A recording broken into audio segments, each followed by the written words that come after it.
Okay, so for this next video for gas laws, we're going to now look at the ideal gas law, which is PV equals nRT. And what's different here is now we have the amount of gas. N is moles, right? P is pressure, V is volume, T is temperature. R is the gas constant. It's called the ideal gas constant, 0.08206. I also see it used as 0.0821. I like the 206 just because it's an extra sig fig, but anyway. And the units here are liters atmosphere per mole Kelvin. You want to memorize that R constant. The other thing you want to recognize about using this R constant is that the units are going to be picky now. We didn't have that problem when we had the combined gas law, but now pressure will have to be in atmospheres, volume will have to be in liters, and of course temperature has to be in Kelvin. What's also different here is that there's no change in conditions, right? Like we saw with the combined gas law, where we saw gases being heated or pressure being increased, right? Then we're looking to see what happens to the other variable. In this case, it's one pressure, one volume, one temperature, that's it. So how many grams of nitrogen gas are there in a sample that occupies 35 liters at a pressure of 3.15 atm and a temperature of 852 Kelvin? So you read that and you say, okay, nothing's heated, no volume change, temperature stays the same. So we're not looking at a V1 and a V2, right? This is just one set of conditions. The other thing that you notice here is that we're looking for mass of nitrogen. And of course we can get that through moles, right? So pressure has to be in ATM, which it is, 3.15 ATM. Volume has to be in liters, which it is, 35.0 liters. We're going to solve for moles first, and then we can get to grams. R, 0.08206, liter atmosphere per mole Kelvin. And then our temperature has to be in Kelvin, which it is, 852 Kelvin. All right, so first thing is solving for moles. If PV equals nRT, divide both sides by RT, and I'll solve for N.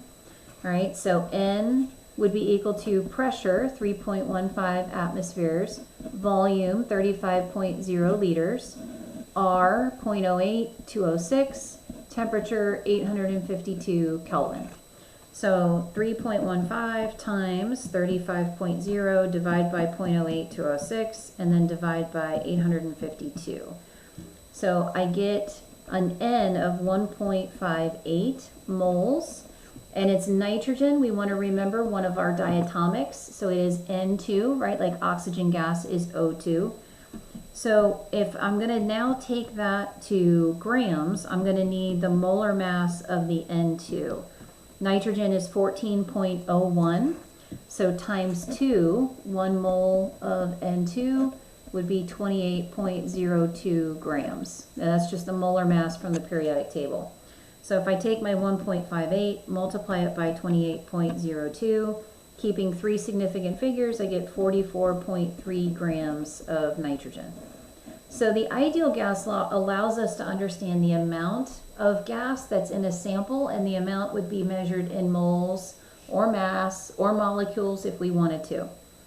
So next example says, what would the temperature in Celsius be if I had 15 grams of oxygen at a pressure of 785 torr and a volume of 5 liters.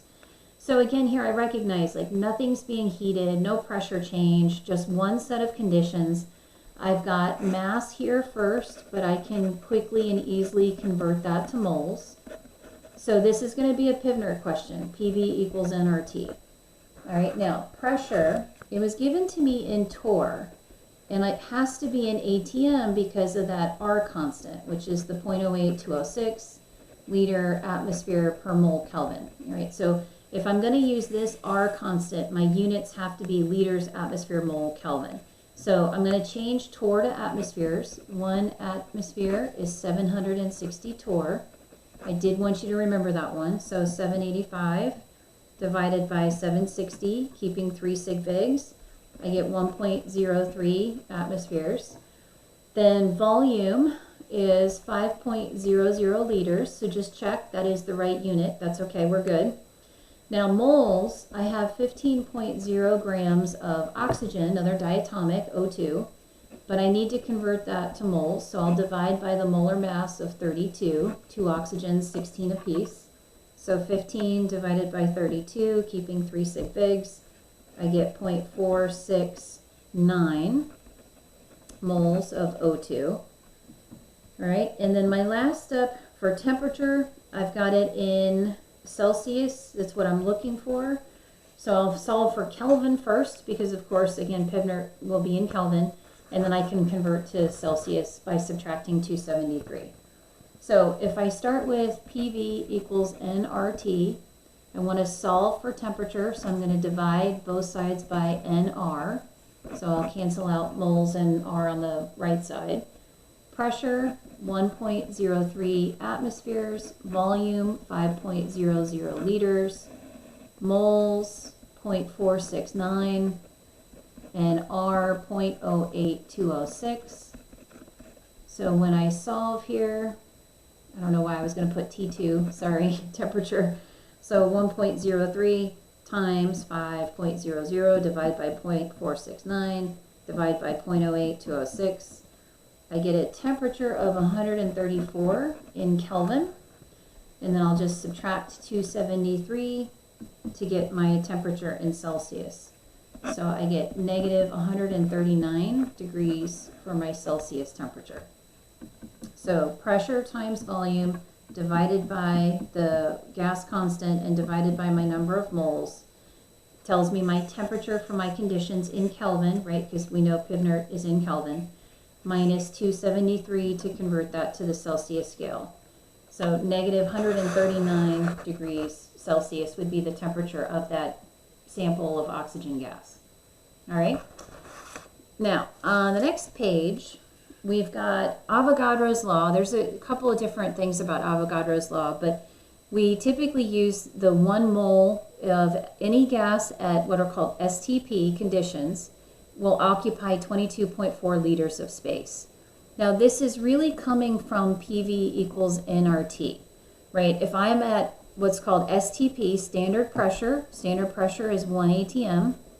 If I assume that I have 1 mole, R is 0.08206, and standard temperature is defined as 273 Kelvin, that's where that volume of 22.4 liters is coming from. It's coming right from the ideal gas law.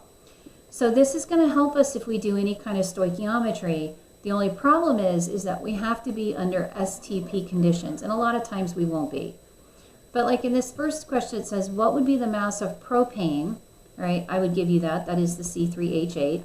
That would be in a 50-liter container under STP conditions. So I have 50 liters of this gas at STP, and I know my first job always in stoichiometry, if I don't know, is to go to moles. All right, so what we saw when we did solutions is we used molarity to get from moles to liters or liters to moles, but this is a gas, not a solution. And because we are at STP, what we know is that 1 mole of any gas, in this case propane, will occupy 22.4 liters of space. So then from there, what I need to do is convert the mole of propane into grams of propane, because that's what the question's looking for. And this right here would be the molar mass from the periodic table. So if I add up 3 carbons and 8 hydrogens, I get 44.11 for the molar mass. That's coming right from the periodic table. So basically what I know is 22.4 liters for 1 mole means 50 liters, I've got a little over 2 moles, right? So that's really what I'm figuring out first. And then if I know that it's 44.11 grams for every 1 mole, I end up here with a total of 98.5 grams of C3H8. So that would be my mass of propane in that 50-liter container.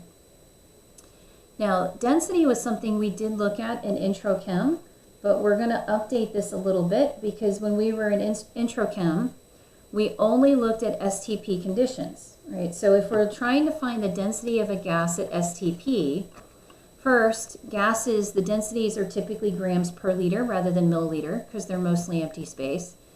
And if we're at STP conditions, what we can do is just assume that we have 1 mole of the gas.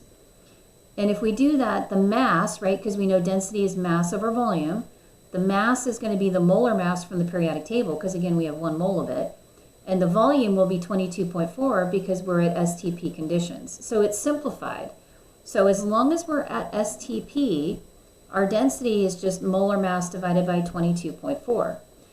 What we're going to update that with for Chem 1 is let's look at it when we're not at STP, right? What are we going to do if we're not at STP?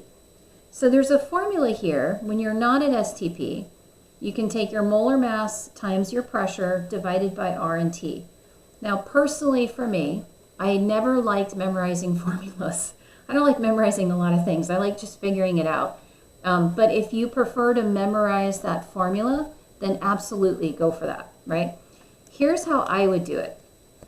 The thing that we were talking about with STP conditions is we assumed 1 mole for this density question, and we could use 22.4 because we knew we were at STP. So the way I do this is I first find the volume, right, not at STP. And again, still assuming 1 mole. So we're going to use Pivner. So volume will be nRT over P. So we assume 1 mole, not going to limit our sig figs with that, R 0.08206. Temperature converted to Kelvin would be 298 after we added 273. And the pressure has to be in ATM. So 760 torr would be 1.0 atmospheres, right, if I keep the 2 significant figures. So if I take my 0.08206 times my temperature of 298, this is going to be slightly higher than STP conditions because that's really the only thing that changed. We're at standard pressure, but our temperature's a little high. So our volume went up to 24.5 liters. So that's what we're going to use in the denominator now. That's our volume, right? So I've got density is mass over volume. We're going to do the same thing that we did for the intro chem.